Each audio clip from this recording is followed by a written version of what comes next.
CPAC is the gathering of conservatives that happens every year. It's on its 40th year. Sarah Palin, Mitt Romney, Paul Ryan, Marco Rubio, Rand Paul, they're all there. And we've got them all for you. At least the ones that spoke on the first day were a hoot. Now, Marco Rubio is going to explain right in the beginning, hey, you know what? They're going to accuse us of not having ideas, but wrong again, Bob. Watch for this hilarious ending. What I've sensed from a lot of people that I've been talking to is this fear that somehow America has changed, that our people have changed, that we've reached this point in time and we have too many people in America that want too much from government, and that maybe the changes that have happened are irreversible and that we'll never be the same again. I want you to understand that that's not true. Now, as soon as I'm done speaking, I'll tell you what the criticism on the left is going to be. Number one, he drank too much water. Number two, that he didn't offer any new ideas. And there's the fallacy of it. We don't need a new idea. There is an idea. The idea is called America, and it still works. I love that for two reasons. One, they're going to accuse me of not having any new ideas, and they're so right, because I don't have them. You know what my idea is? This is my favorite part. America. Yeah. Oh, I didn't know that, dog.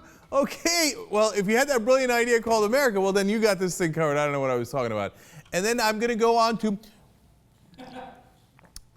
talk about Rand Paul next. He's got some new ideas too, kind of. The GOP of old has grown stale and moss-covered. The Republican Party has to change by going forward to the classical and timeless ideas enshrined in our Constitution. It's time for us to revive Reagan's law. For liberty to expand, government must shrink. We must have a message that is broad, our vision must be broad, and that vision must be based on freedom. Oh, freedom! That's your new idea. America and freedom. What a bunch of goofballs. And I love, no, we've got to broaden out and have new way forward. And so the new way forward is Reagan. I don't know if you know this, Reagan is dead. I got bad news for you. It's in the past, it's not going forward. They got nothing, man. Rand Paul is back to making no sense at all. You know what? And we have a new idea, it's called liberty. Wow, okay, I didn't see that coming. Now, Pat, I thought an interesting comment was made when somebody said to me, I heard somebody say, now where's Mandela? Well, Mandela's dead. Why don't you go back to George W. Bush? By the way, you know why they always mention Reagan? Because they're so embarrassed about every other Republican president.